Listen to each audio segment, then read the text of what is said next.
ആ രാജുവാണ് വീട് വാങ്ങുന്നതെന്ന് മുന്നേ ഞാൻ അറിഞ്ഞിരുന്നെങ്കിലേ ആ അച്ഛനെയും മകളെയും ഔട്ട് ഹൗസിൽ താമസിപ്പിക്കാൻ ഞാൻ സമ്മതിക്കില്ലായിരുന്നു. നീ ഒന്ന് റിലാക്സ് ആവുന്നു. വെറുതെ ടെൻഷൻ അടിച്ച് പ്രഷർ കൂട്ടല്ലേ. എങ്ങനെ ടെൻഷൻ അടിക്കാതിരിക്കും?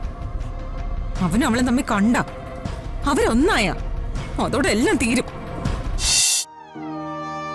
അച്ഛാ, നാളെ ഞാൻ ഇന്റർവ്യൂവിന് പൊയ്ക്കോട്ടെ? അച്ഛന് എതിർപ്പൊന്നുമില്ലല്ലോ? ബർമ്മയുടെ മകളെ ജോലിക്ക് വിടുന്നതിൽ ആരെങ്കിലുമൊക്കെ എന്നെ കുറ്റപ്പെടുത്തിയേക്കാം. പക്ഷേ എന്റെ കരിയറിലെ തകർച്ച എന്റെ കുടുംബത്തെയും തകർത്തു. മറ്റുള്ളവരുടെ മുമ്പിൽ കൈനീട്ടേണ്ട അവസ്ഥയിലെത്തി കാര്യങ്ങൾ. ഇപ്പോ മോൾക്കൊരു ജോലി വലിയ അനുഗ്രഹമാണ്. ആരുടെയും മുമ്പിൽ കൈനീട്ടാതെ നിനക്ക് ആത്മാഭിമാനത്തോടെ ജീവിക്കാമല്ലോ. എന്നെ മറ്റുള്ളവർ എന്തും പറഞ്ഞോട്ടെ, അച്ഛന് അതൊന്നൊരു വിഷയമല്ല. മോളിപ്പോ മുതിർന്നൊരു വ്യക്തിയാണ്. സ്വന്തമായ തീരുമാനമെടുക്കാം, സ്വന്തമായി ഒരു തൊഴിൽ തിരഞ്ഞെടുക്കാം. അതിനുള്ള വിദ്യാഭ്യാസവും വിവരവും മോൾക്കുണ്ട്. അതുകൊണ്ട് അച്ഛൻ ഒരു എതിർപ്പുമില്ല. താങ്ക് യു അച്ഛാ. അപ്പോ ഞാൻ അച്ഛൻ ആഹാരം എടുക്കട്ടെ? വേണ്ട, എനിക്കിപ്പോ വിശപ്പില്ല. നീ കഴിച്ചോ? അത് പറ്റില്ല. അച്ഛനിങ്ങനെ ഓരോന്ന് ആലോചിച്ച് വിഷമിച്ചിരിക്കുന്നത് കൊണ്ടാ വിശപ്പില്ലാത്ത. അച്ഛാ, നമ്മൾ തിരിച്ചു വരും അച്ഛാ. നഷ്ടപ്പെട്ടതൊക്കെയും നമ്മൾ വീണ്ടെടുക്കുകയും ചെയ്യും. അച്ഛൻ തളർന്നു പോകരുത്. അച്ഛന്റെ മുഖത്തെ സന്തോഷവും കോൺഫിഡൻസും ഒക്കെ നമ്മൾ തിരിച്ചുകൊണ്ടുവരും. ഈ ഋതികയുണ്ട് കൂടെ, ചെറിയച്ഛനും ചെറിയമ്മയൊക്കെ ഉണ്ടാവും. അച്ഛാ, ധൈര്യമായിട്ടിരിക്കണം. നാളത്തെ ഇന്റർവ്യൂവില് ഞാൻ പാസ്സാകണമെന്ന് അച്ഛൻ പ്രാർത്ഥിക്കണം. നാളത്തെ ഇന്റർവ്യൂവിൽ മോൾ പാസ്സാവും. ഞാൻ പ്രാർത്ഥിക്കാം. മോള് ധൈര്യമായിട്ട് പോയിട്ട് വാ. ഞാൻ അച്ഛന് ആഹാരം എടുത്തു വയ്ക്കാം.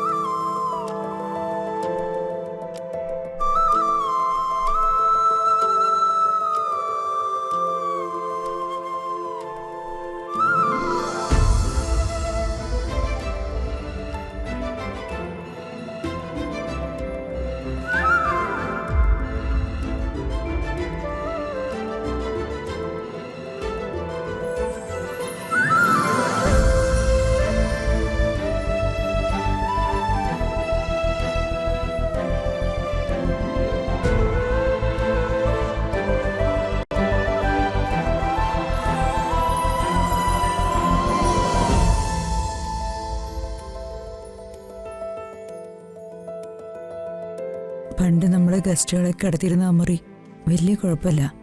അതിലെ ഏട്ടൻ കിടന്നു. അപ്പോ മറ്റേ നല്ല മുറിയോ? അതില് വന്നപ്പോഴേ കയറി അംബിക സ്ഥാനം പിടിച്ചല്ലോ. ഇങ്ങനൊരു ശല്യം. ഈ മാരണം നമ്മളെ വിട്ട് പോവില്ലേ?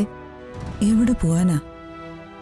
മോനെ പ്രതാപ എന്ന് പറഞ്ഞ് ഒട്ടിക്കൂടി നടക്കുകയല്ലേ നശിപ്പിക്കാൻ. ഇങ്ങനൊരു ഒഴിയാബാധ. അവർക്ക് അവരുടെ മോന്റെ കൂടെ പൊയ്ക്കൂടെ? എവിടെ? മകനും മരുമോളും ഇവരെ അടുപ്പിക്കൂ.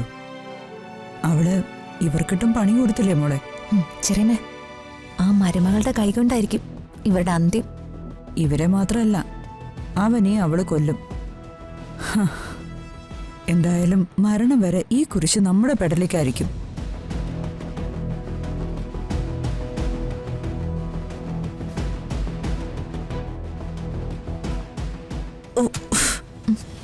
കൊതുക് ഒത്തിരി ഉണ്ടല്ലേ? ചെറിയമേ, ഈ കൊതുക് ഒന്ന് ആദ്യം നമ്മുടെ ചെവിയില് മൂളിപ്പാട്ട് പാടുന്ന എന്തിനാ? അതിന് രണ്ടാണ് ഉദ്ദേശമെന്ന് എന്റെ അച്ഛൻ പറഞ്ഞു കേട്ടിട്ടുണ്ട്. എന്തുദ്ദേശം? ഉറങ്ങിയിട്ടുണ്ടോ എന്നറിയാൻ.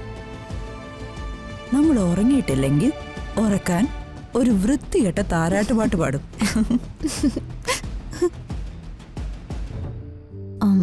ചെറിയമേ, മനുഷ്യന്റെ ചോര കുടിക്കുന്ന ഈ ചെറിയ പ്രാണിക്ക് ഇത്രയും വലിയ ബുദ്ധിയാണെങ്കിലേ അംബികയ്ക്ക് എന്ത് ബുദ്ധിയായിരിക്കും അല്ലേ? അതിന് അംബിക കൊതുകല്ലല്ലോ, യക്ഷിയല്ലേ? യക്ഷി. അതെ, നേരെ ഒരുപാടായി. മോൾ ഉറങ്ങാൻ നോക്ക്. നാളെ രാവിലെ ജോലിക്ക് പോണ്ടേ? ഉം.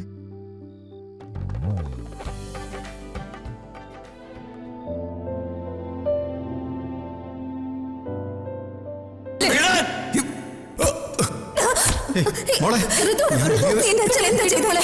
ഋതു, മോളെ, എന്റെ അച്ഛനെ ചെരുപ്പിനെറിയാനുള്ള ധൈര്യം നിനക്ക് എങ്ങനെ വന്നു? ഈശ്വര, ഉറങ്ങാൻ കഴിയുന്നില്ലല്ലോ ദൈവമേ.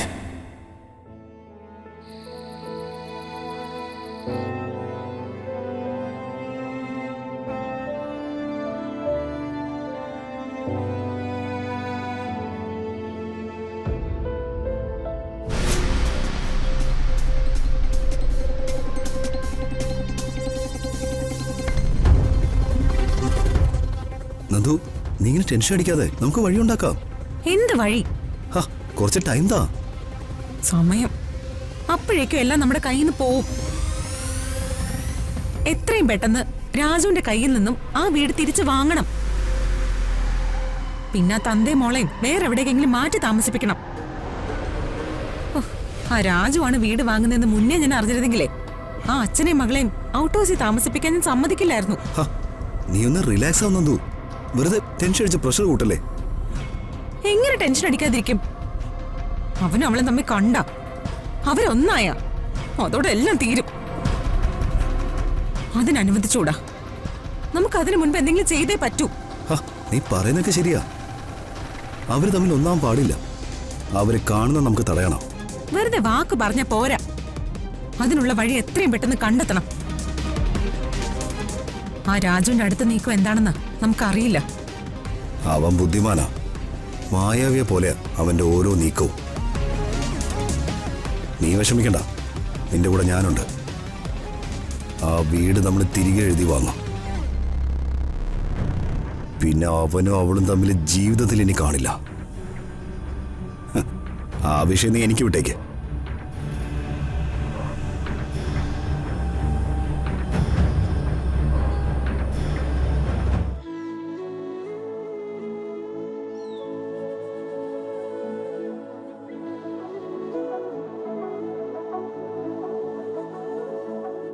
എന്റെ ദേവി, ഈ ജോലി എനിക്ക് കിട്ടണേ.